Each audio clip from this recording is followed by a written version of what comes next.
Happy Wednesday. Today, Happy hump day. I have Kay on with me today. We're going to talk about her land business. I'm pretty excited. This is the first time I'm getting to talk with her too, so it'll be a great conversation. We're just kind of going to go from there. So, Kay, tell me a little bit about you. What kind of got you into land, and what were you doing before? Yeah, so I got into land kind of by mistake, probably like a lot of people. Before I ran a Airbnb type of situation, rental arbitrage. So, buy on one market, sell on another market, exactly what we do in land, right? So familiar with the setup. Did that for about 4 or 5 years. Anybody who's done short-term rentals, they know it is a very, very active business. Yes. And there used to be a very good margin in it. And now it's a lesser margin, and you still have all the headache of I would say short-term tenants, so,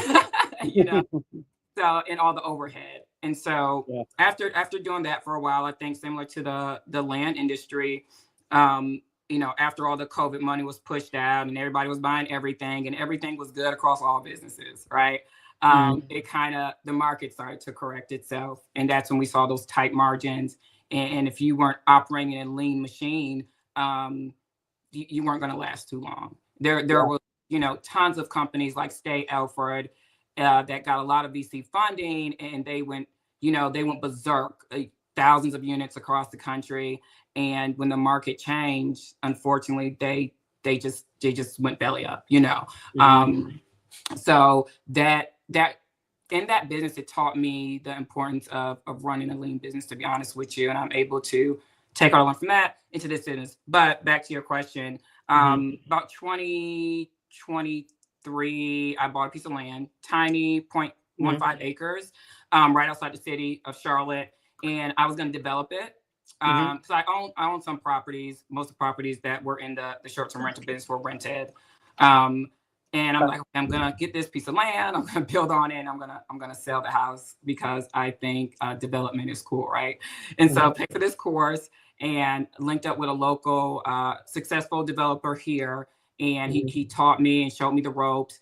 And through the course, I learned how to look at land through the eyes of a developer and how much they would pay for it and what that percentage looked like based on what they could build on it. Just having that knowledge. Like the course was $5,000, right? And just that little piece of knowledge let me know that I underpaid for my lot and that I can sell it for double. Like, yeah, I haven't even been to a lot. Like, I didn't do anything with a lot. I went and put it on the market 3 days. It sold for double the price, right? Yeah, just like that. And so I'm like, that's crazy. Not gonna spend a whole year trying to build something and deal with that and sell it. Do all of that work when you can just flip something. And so that kind of got my wheels turning, and I was like, how could I scale this? I didn't even know this world existed until I started, researching online and everything. It's that like return on effort, right? Because you look at okay, so I could build this house and probably sell it, make like $100,000, right? And that's cool, but it's going to take me a year and headaches and all this stuff, right? And you doubled your money in 3 days. It's like, whoa, what am I doing? I didn't build because the market tanked, right? So I would have been, it would have been done, and it would have been not worth as much as we thought it was going to be worth. So just the universe worked out, and it goes to show invest in yourself, pay for education. That's something that just compounds with your experience. So take the course, get into the mentorships. It's worth its weight in gold. Yeah, I'd say I spend about $20,000 a year on different mentorships and different programs because it's the best way to kind of accelerate yourself, right? You could sit there, read as much as you want, do all that stuff, whatever. But at the end of the day, learning from other people that are actually doing it is just the best way to learn. Actually having these conversations, and you never know who you're going to meet that could be a future partner, That's the best thing. So I'm right there with you. Educate yourself as much as you can. Yeah. Speaking of, you never know who's going to be a partner. I was saying I was at the Quadient showroom. They're kind of asking, what I do and everything, and I'm telling them, how much we the return on investment per letter and everything like that. And they're like, their wheels are turning. They're like, you get how much per letter? Like, you know, and it's just like, you can kind of see their wheels turning, like, how do I get in this? Like, how can I partner with you? Type of thing. But like you said, you never know, you know? Yeah. So yeah. But that's how I got into it. I took a few classes. I took, the first class I took was Joe McCall's class. Okay. Then I took the Apke Brothers class, and then I took Leah the Sumner's class. So those were the three that I took, and you know, I'm active in the Discords with all the other land folks, which is great. So Yeah, it's great to just get in a group with people and just talking to them and like seeing like, you know, like asking the questions when you need to ask the question. It's the best, right? yeah, Having a community around you is it's really the most beneficial thing. yeah. You know? And reading other people's questions too, because sometimes, you know, you're like, man, I didn't think of that. Or you don't feel as stupid. You're like, I didn't know that either. You know? But I know. it's a great community, and everyone is so open to helping. And it's good. You don't really see that in online forums, because behind a computer screen, you can really be a mean person, and it's easy to do that. And in the land communities, it's great. Everyone's pretty open. You just, you know, good. So. Yeah, you have to be, because I mean it's great. I love Leah's community because everybody here is pretty like chill and open to just sharing, and you know, there's no really holding back, which that's the way it should be. I mean, there's so much land in this country. It doesn't have to be like you have to keep it all to yourself. Obviously, we all have our own little secrets that we do and little tweaks we do in our business, but for the most part, as long as like you're not stealing somebody's, you know, lead, then it's all good. Yeah, You know what I mean? Yeah. Don't do that. Which has happened to me before. It does happen. It's not knowingly, right? Because sometimes you'll get someone on the phone, you're like, they don't know who they spoke to, because the last person just didn't leave a memorable impression. And then they end up doing a deal with you, right? So yeah. So it's funny. Like I was in before I got into land, I kind of was like, you probably heard this before, but I was looking to buy a hotel, and I was out in Tennessee, and I'm looking at this hotel, and it was like 120 units, and I'm looking at it, I'm like, okay, cool. We'll buy for $5 million. We're going to put about $1 million into it, operate it for about 2 years, get the P&L up, and then go ahead and sell it. Probably walk away with $1 million net profit after everything. I'm like, it's going to be great. Love it. Whatever. So meet with this guy, go to Tennessee, fly out there, walk in the hotel with him. He's telling me everything. I'm looking over the P&Ls. It's an absolute nightmare, whatever. And yeah, so I'm like, what am I getting myself into? So I'm talking to this guy. I was like, why aren't you keeping this thing? You're local. You know this stuff. You love it. Like, why don't you keep it? And he's like, it's not what I do. I'm like, what do you do? He's like, I buy land and sell it and like subdivide. I'm like, really? Land? I've been in real estate for like, at the time, 15 years. And I'm like, I never thought about land, right? And I'm like, so what do you do? He's like, well, you know, we buy like chunks of land and we subdivide it and like sell it to developers and all that stuff. I'm like, oh, that's pretty cool.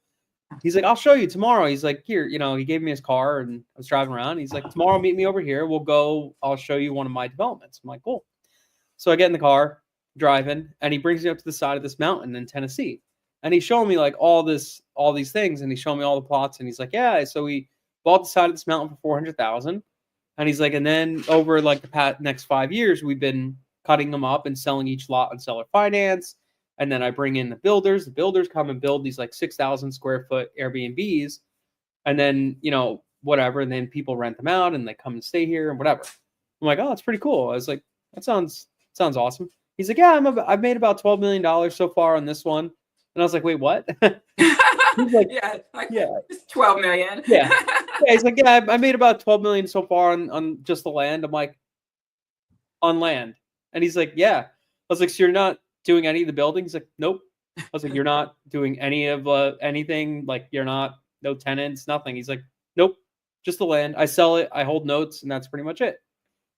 I was like, I need to learn how to do this. And he's like, it's actually not hard. He's like, it's just, you know, it takes time. He's like, I've been doing this. He's been in land for like 50 years. His first property he ever did, he bought it in Florida, and he bought a little piece of land, and he actually built these little tiny like 500 square foot homes on them. And he sold the homes, but he put them on a land lease. And they pay him to this day. He's like, it's a 99-year land lease. And he's like, Wow. they pay me to this day like $50 a month. So he's like, on each of these little properties, I took like a junk little lot and I'm making, I think it's like $300 a month, but whatever. But he's like, that was just like the seed that was planted in me. And now I just know like what to do. And I was like, I never thought anything about land. I've always wanted to get into development and all that stuff. And I thought that you buy paper lots and you develop, right? Right, exactly. Never knew this existed. So yeah, just like maybe once you get into development, yeah, then you see all that's involved. You're like, there's this land thing here. It's a little quicker, less risk. Yeah, exactly. Yeah, that's why I'm like, maybe I just want to be the people that get the sites ready and give it to the developers. They go make the big money, right? They deal with the big headaches. Yeah, exactly. That's why he's trying to sell that hotel. No need to deal with all that. Oh my God. Yeah. I was under contract for 3 hotels at the same time. It was Tennessee. I had 4 hotels. I'm sorry, 2 in Branson, Missouri, 1 in Tennessee, and 1 in St. Lucia. And I was going to buy all 4 of them. 3 of them were seller finance, and the other one we'd have to get a note for, whatever, in Tennessee. So, do you have a background, Dennis, in managing hotels?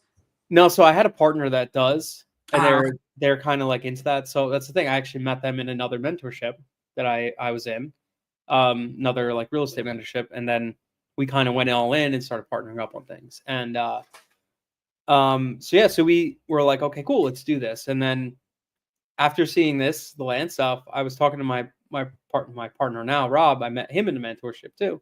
Mm-hmm. I was like, dude, we got to just do land. So like, let's just build this from the ground up and then go from there. And so, I mean, we love it. It's awesome. This is our 2nd year. So, it's just a totally different experience. And 2 years in. Yeah. Did you take, was Leah the first course that you took? I mean, yeah, I went and I talked to a couple of the other people. I talked to like Callan Faulkner. I've talked to, what's his name? I talked to Joe McCall. I talked to Ari Simply. What's his name? I forgot his name. And they just didn't really seem like the right fit. And then I talked to Sumner. This is when Sumner was still doing like the intro calls. So I got on the phone with him and I'm like, dude, we just started talking, whatever. And kind of got into it. Hey, Antoine, so look up the Green Fig in St. Lucia. That was the hotel I was under contract to buy. So we started talking. And I'm like, man, I love this. This is awesome. So I just joined here and I loved it ever since, because I did a free sales course. Like I used to teach sales. Still teach sales, but I used to teach sales in a couple other mentorships. Mm-hmm. So I told Sumner, I'm like, hey, let me come in, teach your community some sales, do like a free class for them. And he's like, yeah, sure. That's awesome. But yeah, anyways. So, okay. So you sell that property and now the next step is you join a mentorship, start learning more about land. And then fast forward, like kind of where are you at now? So it took about a year for me to like kind of, take some classes, do the education. And in July of last year, I decided to send my first mailer, and it was 5,000 pieces. And at that time, I still had my other business in operating that. I was a full operator in it, so it kept me busy. And I wasn't able to give this, the attention that it needed, to be honest with you. And because of that, and because I had, revenue coming in from the other business, I feel like I made mistakes that a lot of people do when they come into this business and you have extra capital and you kind of throw money at things, right? I had a VA and he was great. Found him on Fiverr. He knew more about land than I did. He obviously worked for another company. He's just like, here's the list of the keywords you need to scrub out, all this stuff. But he charged, and I know it may not seem like a lot, but it was 10 cents per data point to scrub on the on that side, and it was 10 cents after he scrubbed it to then price it, right? So I was kicking out probably $500-$600 a week on this guy. He was probably in heaven. He was good at what he did, but here comes technology, right? Yeah, I feel so bad for all the VAs, honestly. But it's like as this industry, grows, there's people that are pioneering that tech side of it.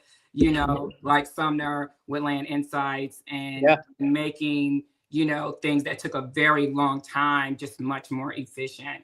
And so I use Land Insights. I use the land portal to scrub and pull my data, and it's great. It's great. So no need for the VA anymore. Yeah.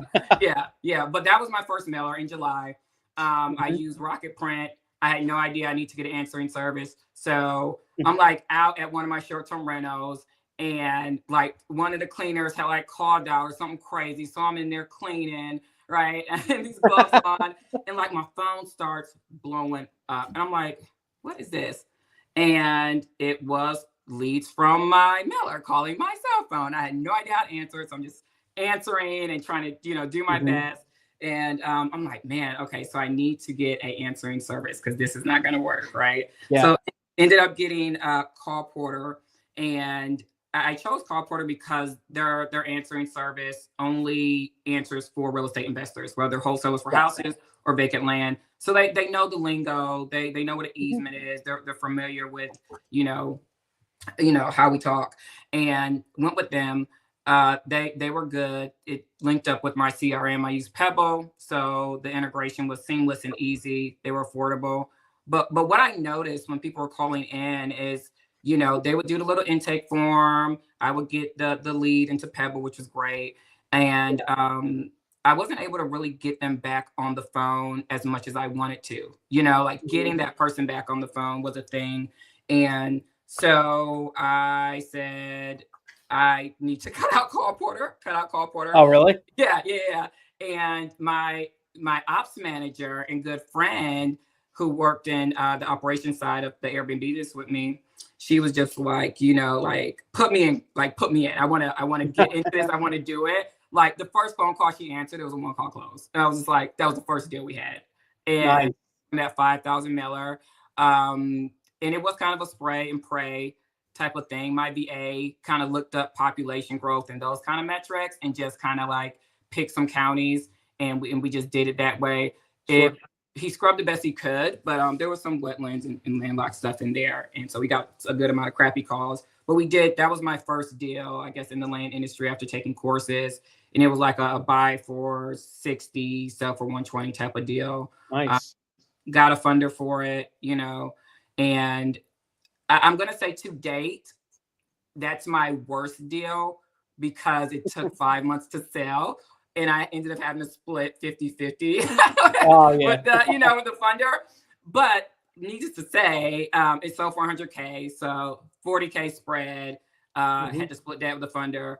Not terrible whatsoever for someone coming into the business and not knowing much about the business, to be honest with you. So yeah. I mean, you spent $2,500, right? And you made 20 grand. Yeah. Like, that's not bad with no risk of capital besides the 2,500. It's pretty damn good. It's like a 9. No, it's amazing. I spent a little bit more because I use first class mail. I do too. Okay, yeah. So you're out like 72 cents a letter or something like that. Yeah. So call it like $3 grand, 3,500 with data, and then you turn that around, boom. So it's pretty crazy, right? Yeah. That's literally how easy it can be. And I just say that to say like it works, right? I was so surprised when I started getting phone calls from letters. I'm like, oh, this works. Okay. Yeah. So that was that? That was in North Carolina. You did that, or? Yeah, I was in North Carolina. So I decided to play in my own backyard. I only work in 3 markets: North Carolina, South Carolina, and Georgia. And I decided to do that. And it was like this little internal fight when I first started across 2 things. One thing was like, should I go across every market in the U.S.? Should I do that? Because it's kind of advertised as you can do this anywhere, right? You can invest in every state, and it sounds cool to say I'm an investor across the U.S., right? And I work all these different markets. So I was like, I just need to just work and pick a few, and we're really good at getting to know those unique markets, because every market is a little bit different. And so that's what I did from then until now. It was a little beach vacation lot. It was like 0.2 acres. On the coast in North Carolina. So a little beach town. Hit up a realtor out there that's part of my firm. And he side-eyed me a little bit. He was just like, you know, I'm not sure what you're doing here. but we got it done. We got it done. Mm-hmm.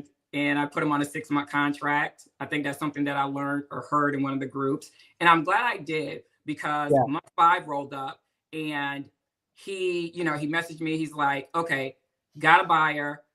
I am going to put your lot at top of the list to sell it to them.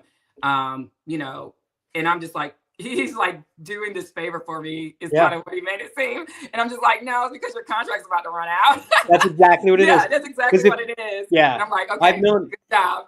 Yeah. I do typically between 4 and 6 months for realtors, because depending on the deal, like I want them to move fast, right? And I want them to be motivated to move it fast. And I tell them, like, accept all offers. I don't care what it is. Let's hear it. Yeah, they may lose a little bit of commission if it's lower, but at the end of the day, like I move the lot faster. That's what I want. So by putting them on a 4 or 6 month contract, they're not going to just throw it on the market and forget about it. No, they're going to try to move that thing because they know they lose out in 4 months or 6 months. Yeah, if there was 6 months left on that contract, I wouldn't have been first on the list. No, you would have been the last one. Yeah, like, that's my thought on it. We'll wait for a full ask offer to come before we say anything. Yeah, exactly. Yeah, smart. So that was the first deal, the first mailer.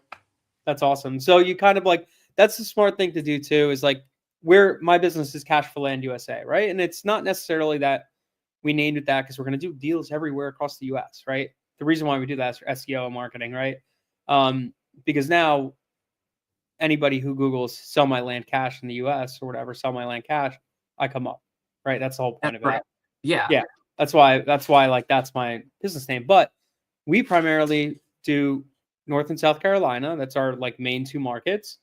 And then we kind of hit a couple other markets in other states, but like our main 2 markets are there, right? It's kind of one of those things like jack of all trades, master of none, right? Yeah, if you're doing every state, you're never going to be perfect. Like look at John Jasniak. He does Texas only, and he basically just does 3 counties in Texas, and he's doing multiple millions a year. Yeah. Right. Because he just said, I want to go a mile deep on these counties and learn everything about them and know all the people. Right. And it's also like one of the things, like I've done a lot of flips. I flipped like 400 houses in New Jersey. And the main thing I do is I look at it and say, I'm like, okay, well, I could get really good at these flips here because I could get belly to belly with the sellers and talk to them and actually like have a good conversation. With you being local to North Carolina, you could really crush it like in your local area because you could just go meet people and say, hey, I'll come out to your house. Let's talk. Yeah. Yep. Not that you want to have to do that, but you could. My second deal was a developer here. He got my letter and he was just like, kind of at the end of his career. He's done a bunch of stuff and he's just like, it was sitting on my desk. I decided to call you. And he was just like, do you want to go to lunch? And I'm like, yeah, we can go to lunch. Public place, right? What's the most public place? Turn my location on, let my friends know. No. I'm going to be here. Please, if anybody. If they're watching this, they know it's true. Exactly. But no, super cool guy. He's just like, at the end of, he's just telling me all the projects he's done. And he's just like, it's great what you're doing. And I want to see you win. If you need help, let me know. Like anything on the development side. And he's local. And he's like, these were 2 lots. It was 3 lots that he had bought and subdivided. Tiny little acres. And he was just like, just give me what you want for them. And I was like, and I said 45,000. I knew I can get 75,000 for him. But he said yes so fast. I was like, man, you should have said 30. She said 30. if they don't balk at it, if they're not like, oh, then you said you went way too high. Yeah. I'm like, so sending the contract, I'm just like, are you cool with me double closing? And he was just like, yeah, whatever you need to make the deal work. Sent the contract, he signed it. The benefit of being local, right, and going a mile deep, like you spoke about, I was able to just call up I'm licensed here, but I do not do dispo myself because I feel like it's a whole nother job and I want to focus on acquisition. So a good friend of mine, done this together. I'm like, hey, I got a lot. I know you know this area. Can you get it up? What do you think? And it was like 1 phone call. He got the drone photos and it was done. And it was sold to another builder cash. for the asking 6 weeks later, right? It closed in 6 weeks, and it was a double close. So that was the second deal that I did, and it was a double close. Yeah. Sweet. Are you mostly focusing on double closes, or do you focus on cash, or No, what is your like ideal deal? I'm not focusing on them. I think that second seller there was just like, he left the door wide open. I was just like, well, let me try this since he's cool with it, you know. But I'm not against it. I'm learning the different methods of, you know, acquisition and disposition and funding, and I think they're just all different tools in a tool belt that you use when it's appropriate. So I honestly had to get comfortable with the double close verbiage and being okay with it, because I wasn't comfortable with it. I didn't know how people would react to it, and sometimes that's just in our own heads. Because now that I am comfortable with it, I offer it, and a lot of times we just offer, you know, the quick close option, 14-day close option, or 90-day option. We want that quick close option to be pretty low, so when they see the 90-day option, they're like, we'll go with that. And a lot of times the folks that own this land, they're not distressed, you know, they're honestly not. And they're cool with 90 days. They've owned it for years, you know, so it's fine. As long as they feel like, I believe that they can trust you, and you're building that relationship with them. So I've used some double close. About half of the deals I've done to date have been double closes. Going forward, I'll definitely be heavily leaning on it when I can. And if it works for that particular deal and that particular seller. So and you do double closes through a realtor, right? You're not self-listing? Yeah, I don't self-list it. Okay. Let me think. Yeah, on a flat fee MLS I did. That was South Carolina. So now, yeah, I do it with the realtor. And again, that is the benefit of going a mile deep in one market, right? Or just a few markets. You really build that team that you need, so you can have you know, kind of a seamless process there. You know, you know, the title folks, you know, your real estate agent, you know, the survey person. So it's a little easier. Like, I got a call yesterday or 2 days ago, sent out a micro mailer of 197 mailers, got a call back. The lady owns a bunch of land in Georgia, and she's like, I don't want to sell my Georgia land, but this North Carolina land is, you know, she had her accent. She's like killing me on the taxes. And so looked it up. It's actually in a neighborhood where I lived for 10 years in North Carolina. So I knew it. Great schools. You know, stuff at that size is trading for like 19 an acre. She's like, I just want 11, 12 an acre.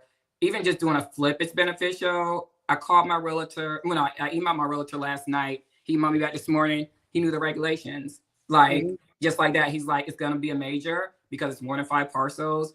It's going to sell for this, you know, easily a $1.2 million subdivide deal on 15 acres of land. You know what I'm saying? And he knows somebody who just does entitlements. They go to the same barbershop. I know the developer that I did my second deal with. He's willing to help me. So it's like you build these relationships and connections when you stay within a certain market, and it's really, really valuable and beneficial. So yeah, it is, because it's hard to like build relationships like that all over the place, and then maintaining them, it just never happens, right?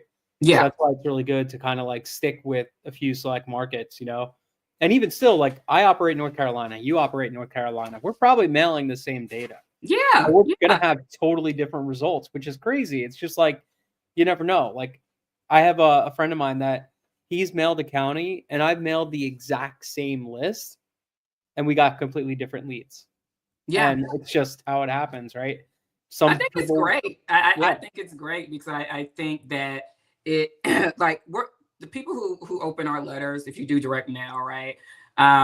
They're human and they're going to react to different things. They might relate to you because of, you know, maybe you have a picture with your dog and they're pet lovers, or maybe they connect with you because of your ethnicity, right? Or maybe you say that you're a single mom, or whatever it is that is unique about you. If you're not putting something unique and personal about you in your marketing material, I would advise people to do that, because some people will simply call you because they feel like they can relate to you, right? And that's why they want to work with you. So yeah, that's exactly what it is. Everybody's going to resonate with something different. Like, our letter is like Cash for Land USA, veteran-owned company, all this stuff, right? Exactly. The people that are going to call us are probably going to be veterans or people that were, you know, served in the military, something like that. And maybe probably we'll get some other ones too, but like that's kind of like what we've noticed is you kind of go down that path. And also too, like we've noticed, like, no matter what side of the politics you're on, but typically if you're mailing a very like red area, then you probably got to play to the politics that they're used to, right? Or they like, because it doesn't matter what you like, it matters what they resonate with, right? So you kind of have to play into that stuff as well. We're mailing a lot of rural markets that are typically red, like this pretty common knowledge, like that happens a lot. So we do like a lot of red, white, and blue and things like that, just because it kind of like, even if you're not outwardly saying it, it makes you look like you're, more like American or whatever. So just keeping stuff like that. It's little tweaks that really really go the distance. And a lot of people I've seen, I mean, I get some letters that are just bad. Yeah. From like some of the land we own, like somebody will mail us a letter on it, and I look at this, I'm like, oh my God, I can't believe people are spending money on this stuff. I mean, it's what's bad. being taught at the end of the day. There's so many, online education is a huge money making thing, right? Like so many people are in it, and it's a lot of noise. And so I think people have to be careful about the programs that they're paying for, and who's their coach, right? Yeah. And make sure they're successful operators too, because they're just copy and pasting what they hear in these courses and taking these basic templates and mailing them, and you're not getting any results. So I think people, be unique. Be unique. That's why we don't really share our letters. Like, yeah, I've done that one time and it was such a mistake. I shared my letter because I was like openly showing people what it is. And next thing you know, like people were copying my letter. And then I shared my contract. I was like showing people like, this is my terminology in my contract. Somebody literally paused the video and copied my entire contract. And then they were complaining when something happened. They're like, blah, blah, blah, this happened and it's in this contract, this and that. And they're like, well, where'd you get the contract? Well, I got it from Dennis. He's like, he sent it to you? No, I just copied it. It's like, kind of stole it, froze the video and stole it. Yeah, exactly. Like, I'm going to have different results than you because of my experiences and things like that. People I know, my contract is going to be different because of the stuff I don't know, because of my experience, but like everybody's going to have different results, right? And they think that, I can just take from Dennis. It's going to work, right? It doesn't work like that. So, be original, be unique, and don't be afraid to spend a little money and try to find out more. Don't do the cheapest thing. I don't mind sharing my letter. I'll be honest. Like at first, I felt a little way about it. I even saw someone in Discord ask somebody, "Hey, can you send me your letter you use?" And I felt offended for the guy he was asking. I don't know if that's right or not, but I'm like, we spend a lot of time and energy to perfect and define our letters over time. And this guy's just new and coming here and asking to steal your letter, Yeah. And then I realized, like, everyone's going to do it differently. Your letter is just literally one piece in a puzzle that's going to make you successful in it, Yeah. So it's very important. I think the envelope is important. Your market selection is important. Your data is important. Your lead intake is important. Yeah. The person answering the phone, your follow-up cadence is important. There's so many other things, right? That come into play to make a business successful. So I don't mind too much sharing it. So so as far as like your lead intake, you were talking about that before. You have someone answering the phones for you live, right? So and they're your acquisitions as well, right? Yep. So she does customer facing. My happy place is not talking to people all the time. Yeah. It's just not. And she enjoys it more than I do. I'm not gonna say she's like enjoys it, but she enjoys it more than I do. Yeah. and she's good at building rapport with folks and all that stuff. And people like to sit on the phone and tell you about themselves, and when you're trying to run the operational side of the business, being on the phone all day will drain you. You. Especially if you're kind of like that introverted personality, it's going to drain your battery. So she does all of that. And after, end of every day or every other few days, we talk, and I'm just like, hey, how are the calls? What were some of the things that they were saying? Just to get that feedback and constantly improving, our marketing based on that feedback immediately. So if I noticed when they were calling, like on my letter, I'll show my letter because I'm always changing it anyway, probably something. So I have a 2-page letter, right? The first letter is all the mail mark stuff and my, me, the introduction. The other one is kind of a roadmap to let them know what they're gonna expect, and then like some frequently asked questions, right? And also in the letter, it clearly says you will speak to Kay or Candace, operations manager, right? So they know when they call, there's gonna be a woman on the other side, and her name's gonna be Kay or Candace, right? So it's setting that expectation for them, and it makes them more comfortable on the phone. Because when we were getting calls before I added that snippet to the letter, they were calling and they gave Candace hell. They was just like, no, I'm gonna speak to Kay. Kay wrote me the letter. Like Kay was the familiar, it was like I saw a picture of her. Her name is here. She's on the way, So I was like, okay, so great. Let's make sure we add your name into the letter so they know who they're gonna speak to when they call. And now we don't get that. They know exactly when they call in who they're going to be speaking to. And it just makes it a smoother transition, I like that. Yeah. Yeah. That is one thing, like I could even see in my business, I don't like is we do have an answering service and I use Answer Force. They're great. Their agents are amazing, whatever. And, like they usually, when people call in, they say, I want to speak to Dennis. And it's like, crap. Okay. So they want to speak to me, which I get. Right. But at the same time, like I don't do any acquisitions. I don't answer the phones. I don't do any of that stuff. So like, that's something I should probably change on my letter too, is like, hey, maybe I'm Dennis, the owner, but like the person you're going to talk to is going to be, Tyler or whatever the case is, right? It's going to be a different person. It's going to be our acquisitions guy. So that's something I think I should probably change as well, because there is that, and the transition's typically not hard. It's people are usually understanding of that. But if you can remove it by adding a sentence to your letter, why not? Right. Like, because it's like this little checkbox of things that make me feel like I can't trust you. They're already like picking up the phone, and there's a little bit of I don't know who's going to answer. And if you answer and you're someone else and you sound like someone else, that's like a checkbox in I don't know if I trust them. Imagine answering the phone, getting a letter with my face on it, and a VA with an accent answers, and it's a guy. Like, are you crazy? You're like, what is going on here? Yeah. That's the other reason why we like Answer Force, because it's all American. So like they sound like, I mean, they do have their like overseas side, but mostly it's Americans, which is great. But still, there is like, who's going to answer the phone? How are they going to be? All that stuff. It does add that little complexity to it. So I've done it before. Like what I've done is when I used to have a home investors business, just like house buying and stuff like that. And when I had that, I used to answer all my calls. Yeah. But it was like crazy because I would get calls at like 1 a.m. And it was like the bat phone. You run to it, you answer it, because when that call comes in, you take it. Sound like you drop what you're doing. Yeah. You drop what you're doing, you answer it. But I noticed, I'm like, this is inefficient for me, right? Because I'm always out there, like on the go, doing stuff on jobs, whatever. Yeah. I'm answering the phone and like I have nowhere to write stuff down. I'm not in front of a computer. I'm not putting stuff in the information. Like I just have a conversation, talk to them, everything like that. But then I have no notes. Yeah. So that's something I should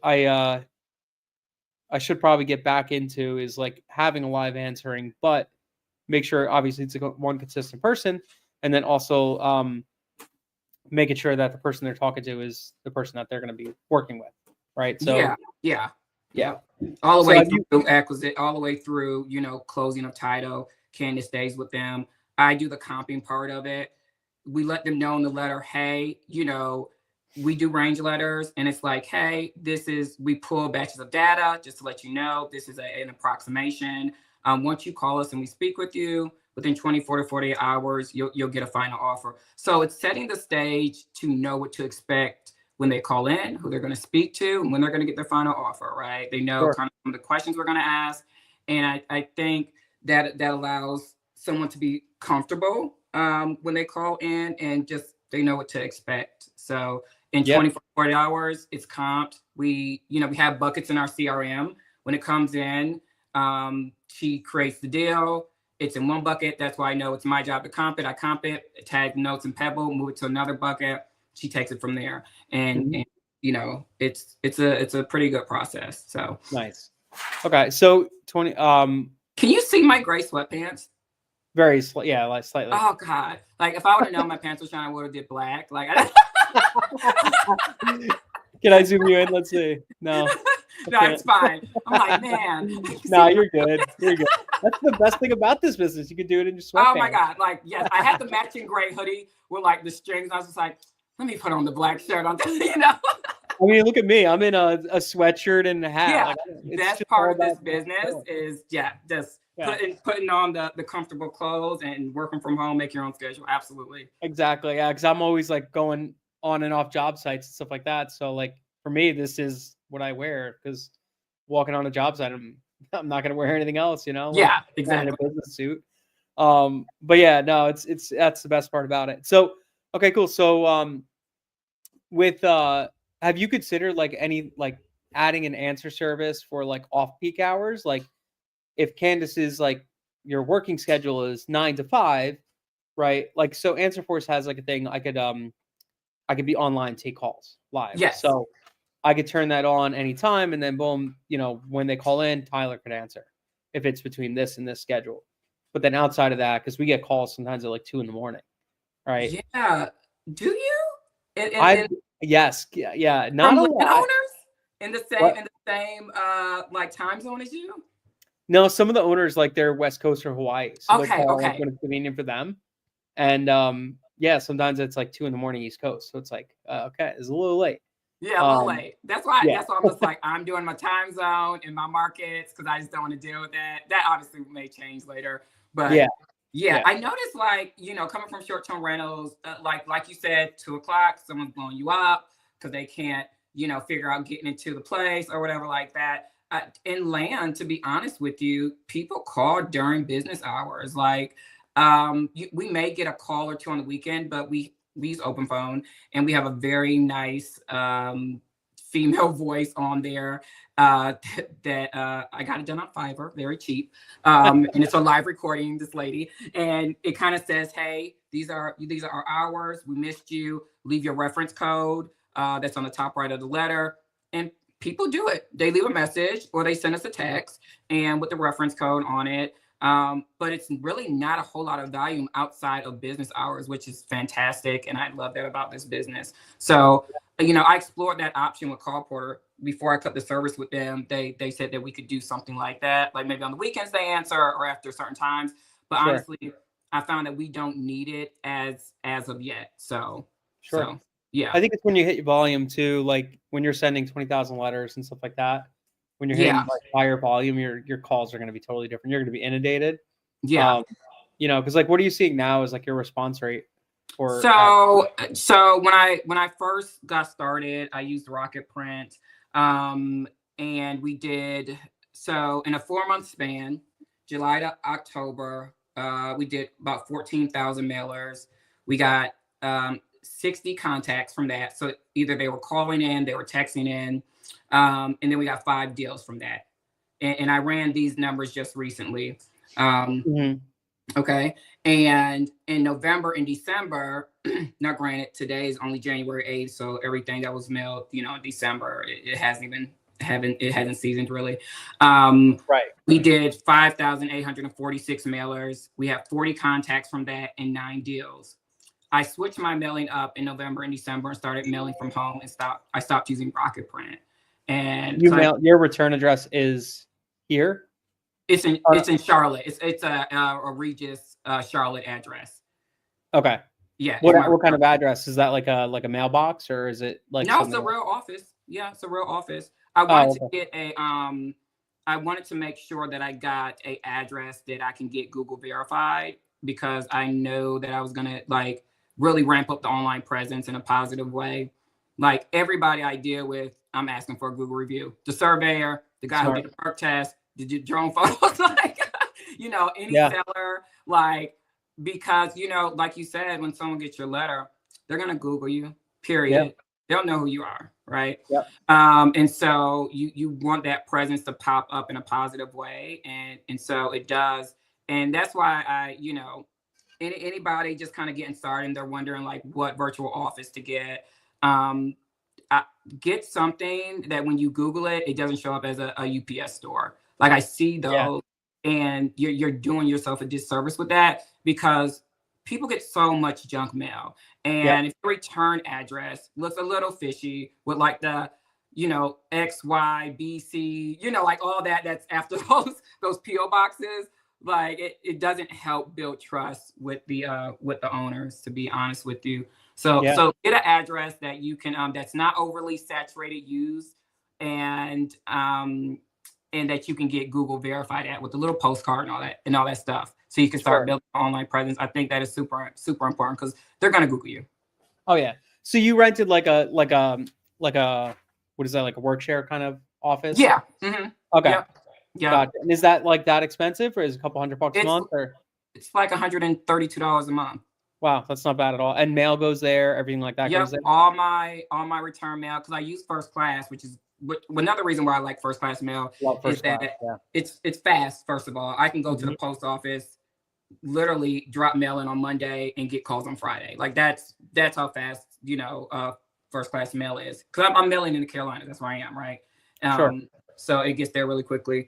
But what was your question? Just the mail house, just tell me the mailing go getting your mail. Yeah, it goes there. So the return mail goes there. So I get all the return mail, which is great because a lot of people who don't use first class, I don't know if you don't use first class, do you get the return mail? No, you do not. Yeah, I didn't think that's so. The negatives of not using first class for bulk mail. It's cheaper, but you don't get any returns.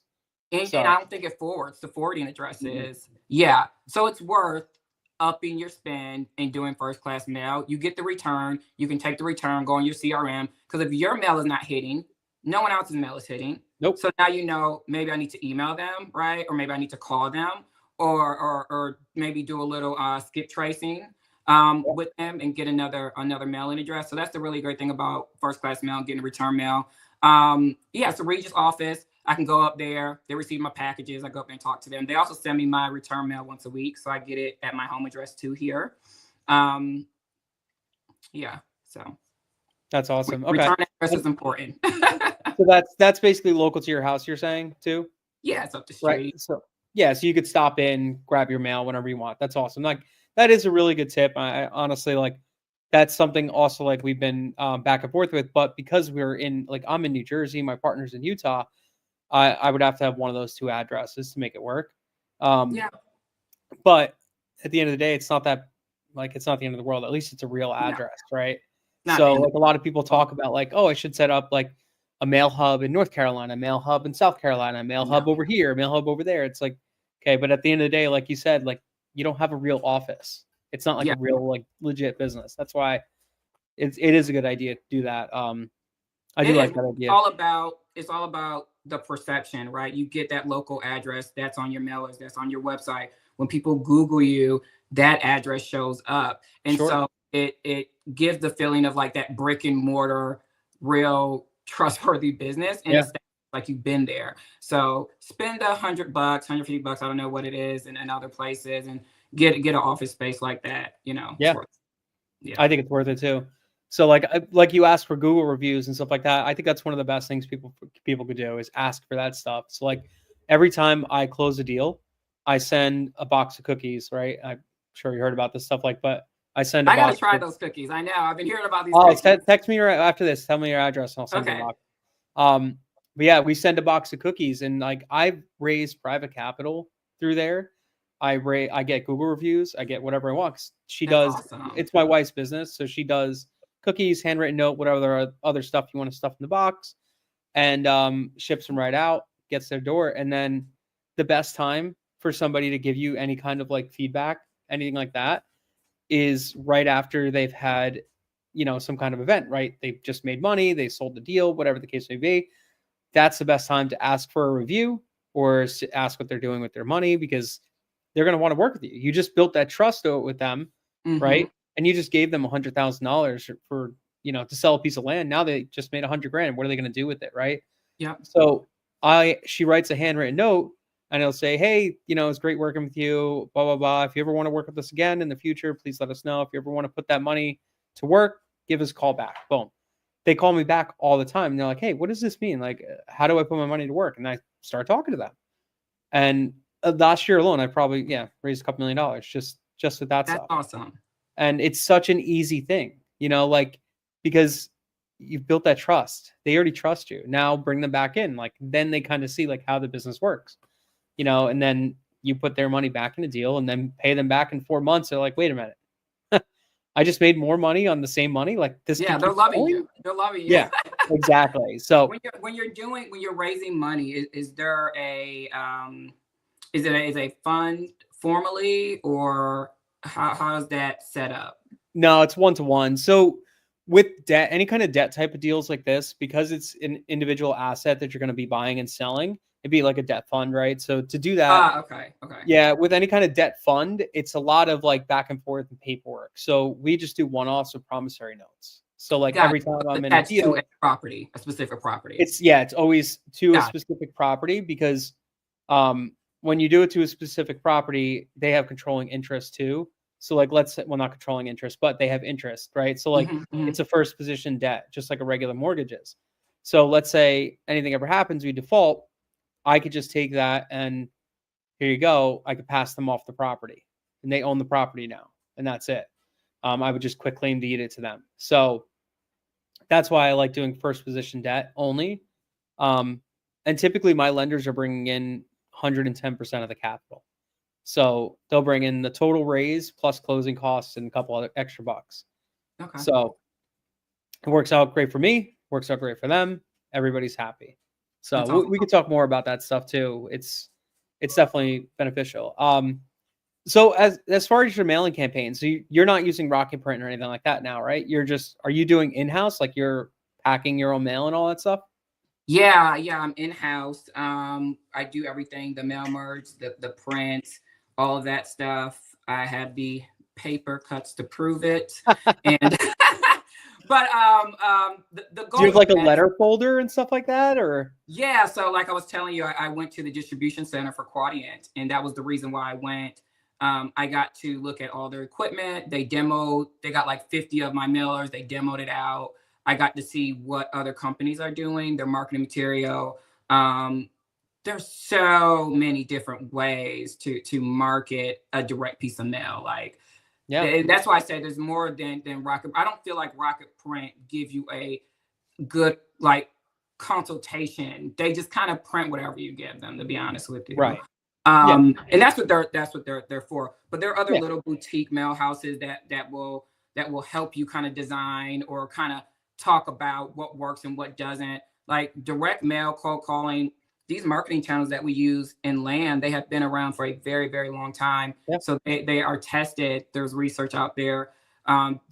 If you want to know about direct marketing and what works with mail, there's so much out there to read upon. They do testing to see when a seller opens, or not even open the letter, they look at the envelope, like they're looking at where the postmark is from. They're looking at the return address, like all these things. So I would say anybody listening, like go Google some stuff about direct mail. It's really going to help. Like, don't just take the letter that you got from your course and just spend a bunch of money with Rocket Print and not like, do you know how your mail looks when it gets delivered to the seller? Right. It's better to skinny up your list a little bit and just spend a little bit more on the mail, right? Yeah. You have a better letter, you'll higher results, Yeah. We've tested that a bunch of times, and we noticed that when we send first class mail, we get a better response. Yeah. And it's just very simple. And you're reaching more people, because the person that puts the forwarding address in your mail is going to forward to them, so so you're reaching other folks, and then you get the little black square that says pre-sorted, like that looks like marketing mail. Like you're going to throw that away. You don't want your envelope looking like that. Yeah, that's the whole thing too. Is also too, when you send bulk mail, it all gets delivered on the same day with everybody else's bulk mail. Exactly. So if their bulk mail deliveries are Tuesdays or Thursdays or whatever that county or their jurisdiction is, it's going to get delivered on that day. So the same day, all the coupons, with all the flyers, like when people are just tossing, they're tossing yours too. Yeah. So so it's But I do everything in house. You can probably see behind me. The stacks of letters. Yeah, the stacks of envelopes and such. But I like to do, like, I get feedback. Candace and I talk every day about every other day or so about the callers that call in, and we're refining our marketing really quickly. Like I said, I think we mailed a letter, a little campaign, a micro campaign on the 31st, right? And today's the 8th. We have 5 leads from a roughly 200 letter campaign, right? And one is a subdivide, right? The other ones are really great, like just flips. So it's working. So it's worth me sitting here and folding the envelopes. It's learning what works, being able to do testing and A/B testing rather quickly, and also getting the feedback when we send out campaigns within a week or two. We're getting it pretty fast. Our average mail sent to initial contact is average 11 days right now. So when I go to the post office and drop the mail to when they call us or text us or email us, is average is 11 days. And then the mail sent to when we get a signed contract is average of 18 days. So like our cycle is really, really, really, it has really shrunk, to be honest with you. Yeah. Doing it this way. And I think it is because it's first class mail. I think because it is a local address. I think because the postmark matches the local return address. And we do a few other things, little tweaks here. They just make it feel really human. And what I noticed too with the mail, I'm going to call it home mail is what we'll call it. Right. We don't get the hate responses. Like we barely get hate responses. Like the people calling angry that you're trying to cheat them or steal their land or don't call me or our price is wrong. I remember listening to, some of the voicemails and getting some of the written messages from Call Porter about the people yelling at us. And I'm like, oh my God. But even people that ask, like, I answer, it was Saturday, we're talking, he's telling me about his land, he just put the house on. I'm like, great, so do you want to sell us part of it? And he's like, no, I just want you to be take me off your mail list. And I was like, okay, you could have said that a long time ago. We're just like, we're like, okay, happy holidays. It was like a very nice, calm call. And he's just like, yeah, I just want to tell you to take me off the list, please. And so I think it's easier to yell at like a company that looks big, right? Like the AT&Ts or Spectrum. When we're mad at them, it's like easier to be mad and like yell at them. But when it's like small mom and pop, like I think people are a little bit more reluctant to show that or just be rude or be angry because they know it's a human, right, on the other side. So so the whole stuffing process, like I've done this before. So when I was a real estate agent, I used to have like a letter stuffer, and it would like basically like you stack your envelopes, stack letters, and like it just folds it and stuffs it. It was awesome. So with yours, are you like, how are you doing? Are you printing your envelopes and then like stuffing them? No, Like, so how are you like labeling them and keeping it all together? I use a double window. Double window, okay. Yep, self. So I just left the showroom, and I just felt like, I told you I was on a high when I left because I felt like it was Christmas with all the machinery they had in there. Yeah, and I love that their stuff. Machines do it all. They do it all. They take it, they fold it, they stuff it, they seal it, everything. So I was really excited about that. And at home, I do the mail merge through Word. I pull my data in, and I run my data through Pebble to get the reference number so we can track the campaigns and everything. So every letter has a unique reference number. That mail merge, I just do it simply through Word. It has a little step-by-step mail merge system. It's super easy to use. And I print it out on my laser printer, and we fold and we stuff. And I say we, and that is my acquisitions manager. She was over here till 12:30 last night. Because we're doing like 2,000 to 2,500 a week right now. So you can imagine the physical part of that. But it's really to get proof of concept, and it's really to allow me to change and update the marketing material based on feedback pretty quickly. Because when you do a change to your template with Rocket Print, it takes a while. So I'm like, yeah, I probably gave him like 8 versions of letters, and I was like, okay, I probably just need to do this at home because it was taking so long to Yep. implement something new and then get the feedback, right? Because if you can pick a market, mail it, and know it's good in a few weeks instead of 2 months, that's game changer, right? You know what's good and what to double down on, and you know what's bad, or maybe that you're getting calls and you found out maybe this is not really a market I want to be in. You know not to mail it anymore pretty quickly. Right. So And you can just take it off so your list. yeah, it's painstaking right now, but the goal is just to really button up what works and collect the data on that. We've been doing it for 2 months, probably do it for another 2 months, and that'd be 4 months of data. And we did, I mean, you're talking 600-700 mailers per deal in November and December. That was election time, that was holiday time, and that is the kind of response rate and deal flow we got from just 5,000 something mailers. So now we're going to the new year, the election's over, the interest rates, they're a little bit better. Our internal skill set and how we handle things it keeps getting better as we operate, because we're really just focused on process and listening to the customer. Like, I think that is so important. People will call in, and without saying it to you, you can get an idea of if they don't trust you, right? And I think just having your finger on the pulse with the customer is important, because it's direct feedback to what you're doing as far as marketing is concerned. So yeah, I love that. It's such an awesome idea, and it's so refreshing to hear, because everybody always just talks about, like, what's the quick thing? How can I do this? How can I make it easy? Right? It's not easy. Yeah. What's the cheapest? What's the easiest? What's the quickest? Right? But that's not going to yield the best results. And then when people do it, then they're like, well, I sent 20,000 letters and I got no responses. I've heard that. Yeah. Did you use a ChatGPT letter? Did you just print it out? Does it look like crap? Is it just all black and white? ChatGPT. Yeah, I know. Like, all this stuff. Like, is that what you did? Because if that's what you did, then you're not going to get any good results, right? I think another reason why you don't get the hate mail is because you're very clear on your mailer by saying, like, hey, this is a range. We're going to be in this range, but we're going to let you know what our actual offer is within 24 to 48, right? It kind of sets the expectation right ahead of time. It does. Whereas, like, if we're just doing a blind offer and saying I'm going to give you 50K, and then they call in and we're like, yeah, no, we got to come down to 40. They're going to be like, yeah, screw you. Like, I don't want to talk to you. They get upset, right? So I think it does also set that expectation. Like, this is book mail, blah, blah, blah, but this is the things we might do. That's pretty cool. So and just a little note too on just the importance of refining and listening to your customer. When people were calling in, that disclosure was on our letter. I'm like, why are people, really thinking these are hard numbers? Why are they not reading the disclosure? Like, this is a range.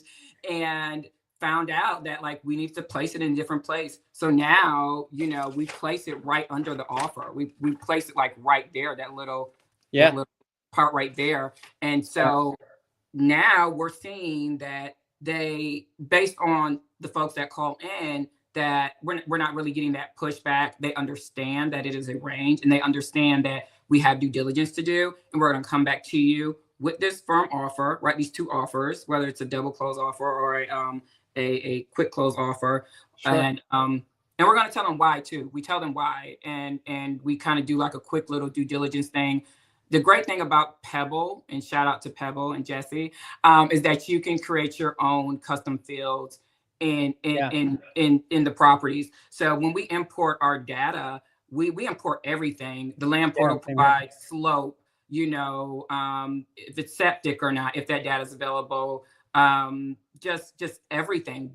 I create the fields, and I'm just like, I don't know if I'm going to need it now, but let's go ahead and get it in the CRM. So we have that information, email addresses, relatives information, is, the road frontage, like the wetlands percentage, the flood zone, what it is, the percentage. Like, when you come back to a customer and you have all this detail, they probably don't even know half of what it is. It's like, oh, they really did their research. You look really like you're like pulling the data into a mail merge. That's all it is. I know. It's funny. Like, oh my God, I've done this before. I've made such a big mistake, and now I'm not allowed to touch Pebble anymore. One day I was like cleaning it up, and I'm like, removing fields we don't use, right? Because sometimes when you first look at it, there's a ton of fields in there, and you're like, exactly, we don't use all these. So the one was forget what it was, external reference ID, right? And I thought that was the internal, like that was theirs because we have our own like mailing ID that we create. So I deleted it, external reference ID. Come to find out, I deleted the mail reference ID for over 400,000 properties that we had in our CRM. Good job, Dennis. Within 24 hours, my main VA, she was like, "What happened to this field? It's not here anymore." And I was like, delete Dennis as a user. Yeah. He's no longer allowed to be in Pebble. Like, so Rob was like, "What is wrong with you?" He's like, "I love that you're impulsive and you love to change things. You like to just try new things, whatever. But please do not delete anything." I'm like, "All right, sorry." Sorry. All right, I'll stay on my lane. I've done some stupid things. So yeah, if you've ever started using a field, don't delete it.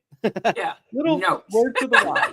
Because there's no going back. Once you delete it, all that data is gone from every single record. Even if you re-input that field, you can't get it back unless you re-upload all your data. Oh, man. Yeah. That sucks. Made a mistake with that. That happened. No. So, yeah. So is everything getting tracked in Pebble? Like, do you see all the ROAS numbers and stuff like that? Yeah, everything is just a reference ID. Yeah, everything is being tracked in Pebble. I don't think I use Pebble to its fullest potential. Me neither. I don't either. I have like my acquisition deals in their stages, and then I have like the disposition deals and their stages. And we tag a lot. Candace and I tag a lot in there. I love tagging, for the tasks and stuff like that. But I probably need to I don't mail out of Pebble, right? There's no way to hit like the activate campaign button. So the workaround for that is like we label it the date that we mailed it. We're like North Carolina, days on market, under 150, 2 to 12, acres, mailed this date. Like, so it's a long label for the campaign. But that's the only way we can really say we mailed it, because we can't hit activate because we mail outside of Pebble. And I don't know if they're going to come up with a workaround for that or not. Yeah, because we create our own reference ID. It's just like first 3 of the county, the month, then it's like OR. So I did that in the beginning because I didn't realize Pebble creates the reference numbers for you. Do you not like the reference numbers they create? So we like it because then I could just track, like, if I've mailed something in May and then I mail it again in October, I know this is when I mailed it. And when they're calling me back, then it automatically on the thing, it says like, Orange County, May. And I'm like, okay, this is from an old letter, right? Yeah. So then if I change my pricing, I could just look back at that price that I sent it originally and know exactly what my pricing was back then. And maybe we upped our price now or lowered our price now on the second mailing or third mailing, that maybe we have to adjust things, right? Yeah. So, no, absolutely. I get it. I think we use it for the same. I think we do 2 different things for the same result. Like when they put the reference code in for when leads come in, it pops up the campaign. And because we label the campaign with the mail date, we're able to gather that information as well. Yeah. Very beneficial, because you want to know, like, when did they, get this mail, and how long did it take for them to contact us, right? That's a good KPI to know. Yeah, exactly. So ours is just like county, month, and then 4 digits, like 0001, and then it goes up from there. So also too, like, everything is sorted, and our letters are sorted, like from like smallest acreage to the biggest acreage. And we know if we get like a campaign code that's like 005, that's probably like a 4-acre parcel. If it's like 1018, it's probably like 50 acres or something like that. You know what I mean? We know it's a bigger parcel when the lead comes in. Right, so, automatically. Yeah. So little stuff like that. So do you, Dennis, do any other marketing outside of mail? Like, what is your favorite marketing channel? So we love mail just because of the simplicity. I'm very big on my like return on effort. So like my ROE is lowest with mail. I don't really have to do a lot of like hand holding and things like that. I could just send mail. Now, with that being said, like we just did start doing email marketing with land emails, and we're testing that because we have so much data already scrubbed. Right. Like, let's just try touching other ways. So we just started land emails. Our first campaign actually started this week, and we've gotten hits already. And then we're adding in, like, I have a partner that's going to do some texting for us. I don't want to do texting. When I first came into this business, like my house business, we used to text, cold call, did everything. I ran a call center with 30 VAs and we would text and cold call like crazy. It was hitting like a million contacts a month. It was insane. I don't want to do that ever again. My brain is just dead. So I love the simplicity of this. So what we're doing now is I'm bringing people in and I'm going to give them a portion of the deal. Like, hey, you go do the texting, you go do all the brain damage. Just bring us the lead. We'll lock it up. And that's that.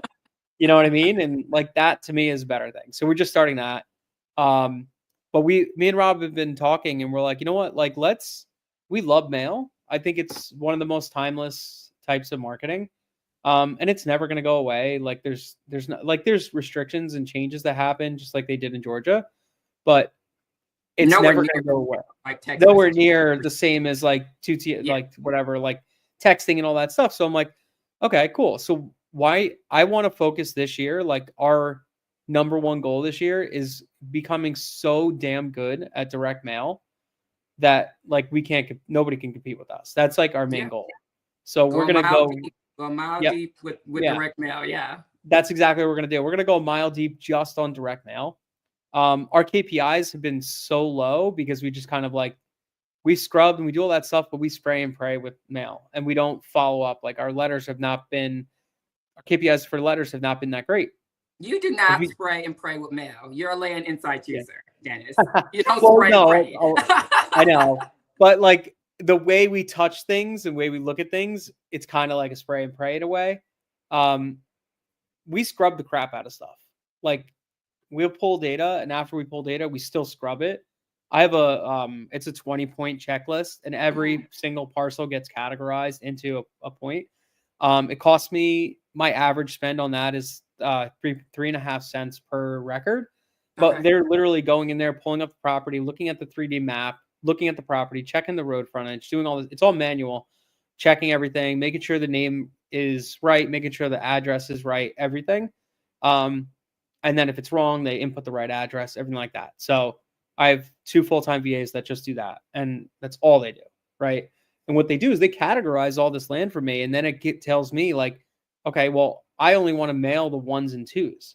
But the 1s are my prime lots. Those are my best lots. So I'm going to probably mail them with a better offer. My 2s are my good normals. That's my average everyday lot. So I'll mail them at this normal offer. But then I could go back at any point and I could say like, okay, all the odd shaped lots, all the flagpoles, the weird shape, anything like that, I could go back and mail them anytime I want, but at a lower offer. Anything that's landlocked, we send landlocked campaigns, and a lot of people just scrub out landlocks and forget about them. I take them because I got a deal that looked like it was a landlocked deal. I made $220,000 on it because it looked landlocked. Everybody passed over it. Yeah. We offered them, and it was just so happened we offered them because it kind of got through a scrubbing process. But we offered 145K and we sold it for 360 in like 30 days.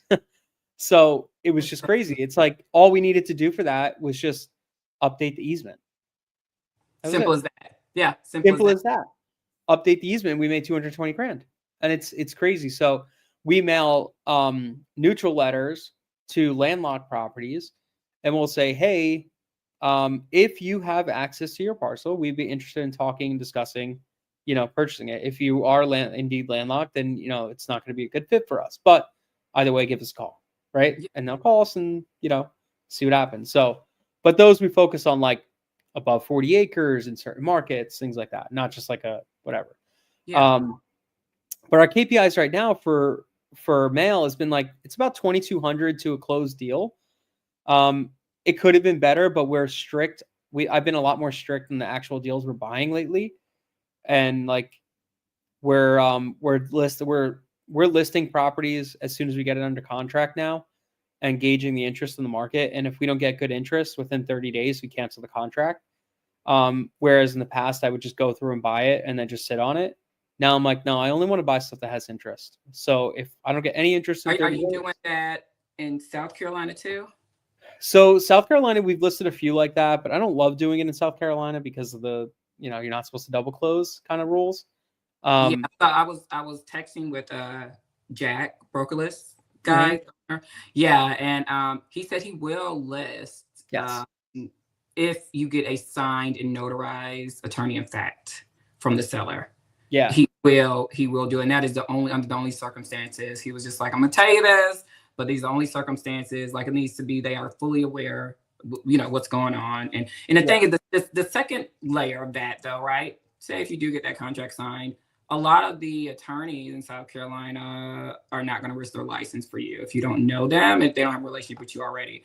So there are some that if you know them or if you have a relationship with them, like you can do that. But a lot of them will not touch like anything, any contract that has the word assignment in it, wholesale, anything like investor language in it. Like South Carolina, they will not touch it. They're like, nope. But we'll still buy it. We'll still go through and buy the property, right? So if we know like we have a buyer coming in, we'll still go buy the property and then close like 30 days later, or whatever the case may be, knowing I just have a buyer coming in. It's just that I want to gauge that interest, because it's happened to, like, I've had to cancel in the last month like 5 contracts. No, because you can't be canceling contracts. You had to, we couldn't renegotiate. Bad taste in the seller, in like the owner's mouth. Yeah, and then worse. I hate doing it, but like one of them was a completely valid reason. Seller said everything was great, whatever. We had somebody go walk the property and they're like, this is like a freaking swamp. And even though on all the wetlands maps, everything like that, it does not show up as wetlands. But once we were out there going to get a perk test, they walked it and they're like, this is like a total swamp. This ain't going to perk. Yeah. So we talked to the seller and like, did you know how wet it was? And they're like, yeah. I'm like, okay, cool. So that's an easy, like, we don't want this. Yeah. So we were like, hey, we could still give you 45,000 for it. We were under contract for 80, or cancel. And they're like, no, we'll just cancel. I'm like, okay, sorry. Sucks. I hate to do that, but like sometimes you have to, Yeah. Sometimes you definitely have to. You definitely don't want to get stuck with anything that's not going to move. Absolutely not. So do you allow yourself in your contract kind of 30 days in general for due diligence, or? So we have a 90-day with a 30-day extension in our contract. And we don't ever, unless we need to set the perception that we're going to close immediately, we usually don't ever say like, hey, we're going to close in 14 days. Right? There's very few times we've actually closed in like shorter, quicker periods because they needed the money or whatever the case may be.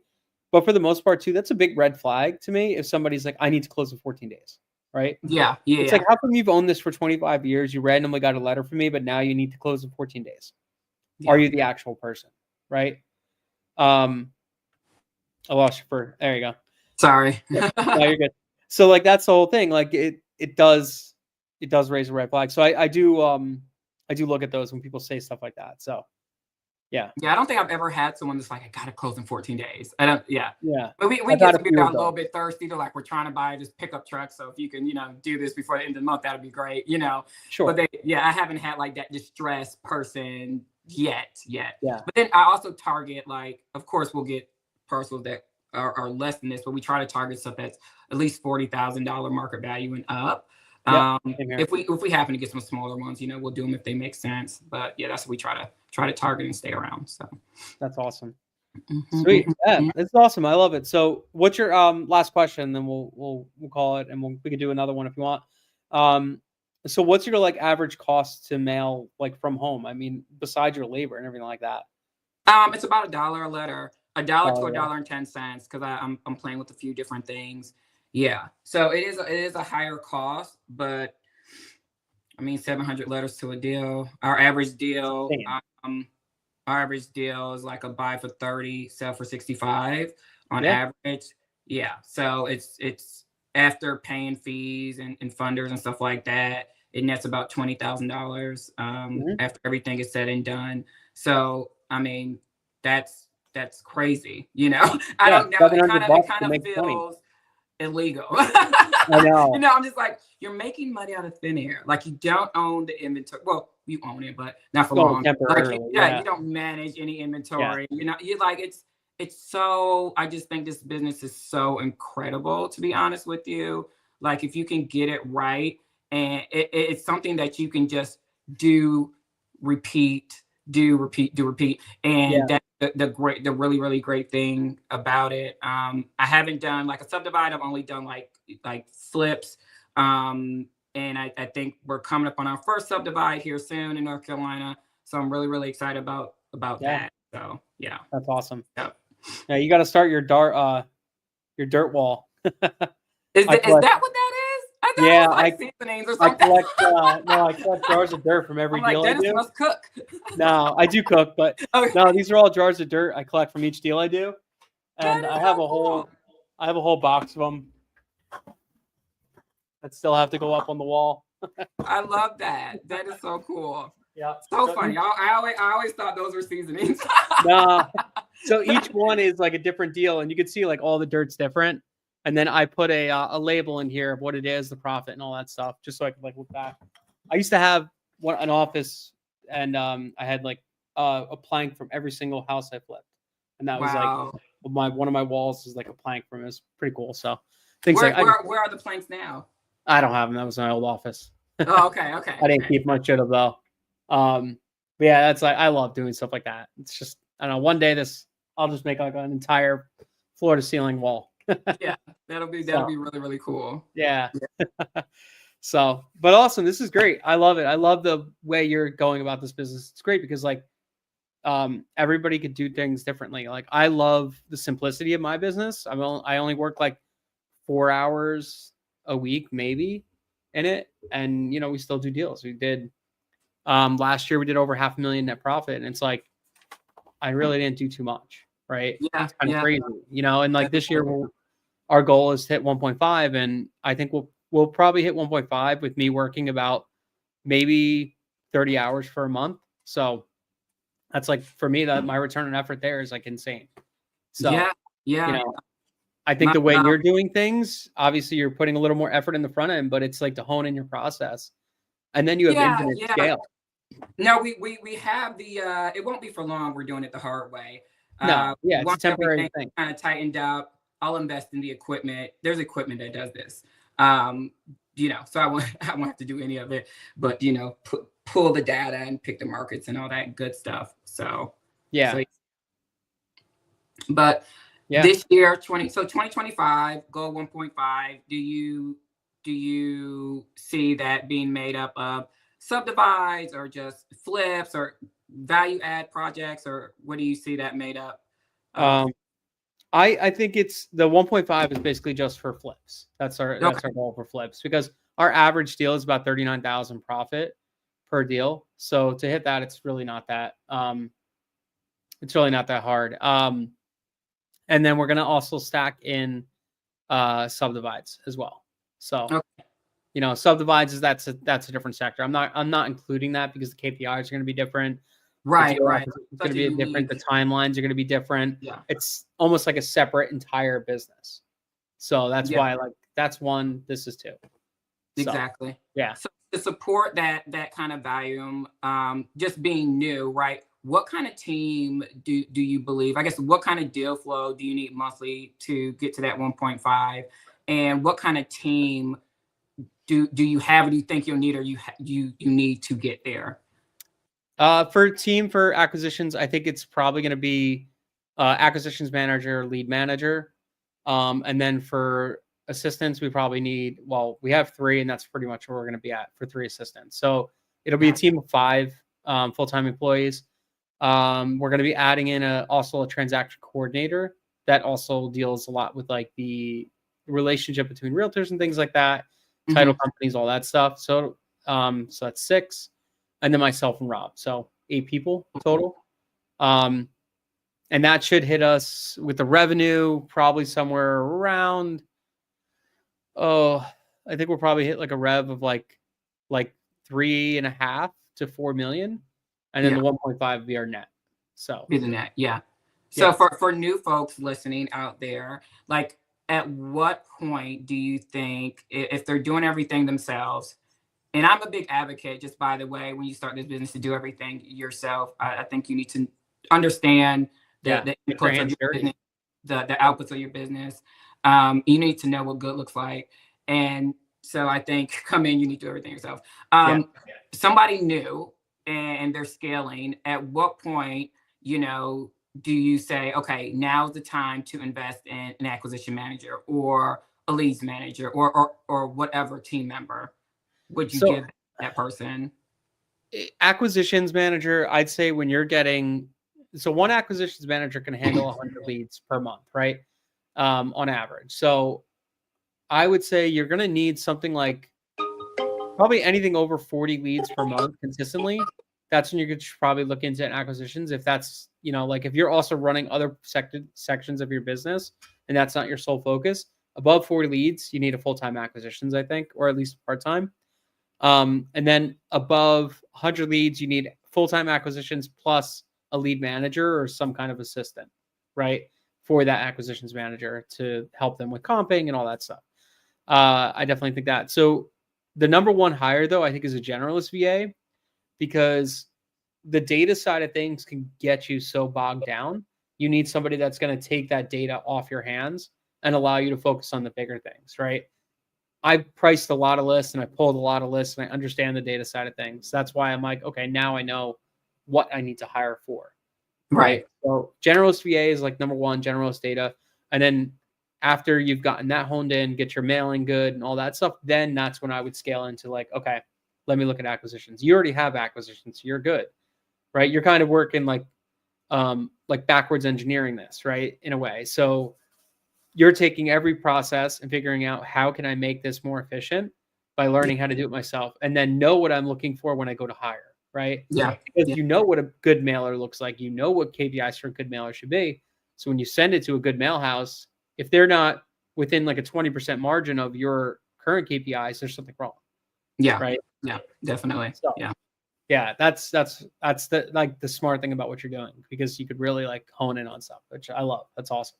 Yeah. So, yeah. I'm trying to scale, but at the same time, be able to keep those margins. And that's not easy. So yeah. Anytime you add a team member, your efficiency is going to go down, right? So you're going to lose about 20% efficiency easily.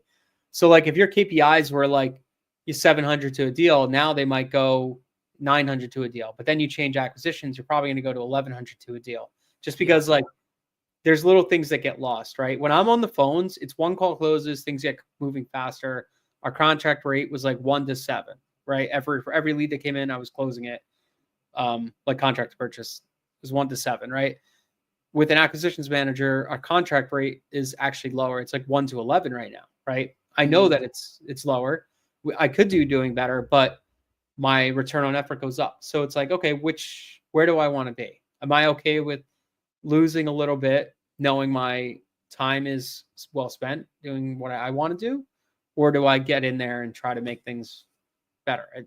Everybody has a different approach, right? Yeah. Everyone's gonna have a different approach to that. Yeah. So sweet. This is awesome. I think we should do a follow-up call. I think this is awesome. I'd love to get more into your business and like the numbers of things too. So let's do that. Let's try to pick a day for me and you to have another conversation. We could talk more about like the land itself. We talked a lot about marketing today, but let's talk. Yeah, we did. Yeah. I love it. That's the business though, marketing. It is. It is. If I could sum it up, like someone new, someone listening, like what are the main important things? It's like market selection is the most important thing, because it's going to determine your dispo, right? You don't want to pick a bad market, or when you're starting out new, don't pick South Carolina. I live over here, so like I know people and things like that, and I'm like, so it's a little easier. But if you're new, like don't pick states that are wholesale friendly, just in general, right? Yeah. So if you want to dispo, you can assign it, you can wholesale it, you can double close it, whatever you need to do. So I think market selection is super important, and marketing is the next really important thing in your business. Yeah, and then your strategy, right? So overall, I love it. Yeah, let's talk about land next time. Awesome. Well, I thank everybody for hanging out. It's a long call. I love it. But let's hop on another one. Let's talk about this more. All right. Bye, Dennis. Awesome. Thanks, Kay. Appreciate it. All right, everyone. See you later. Thank you.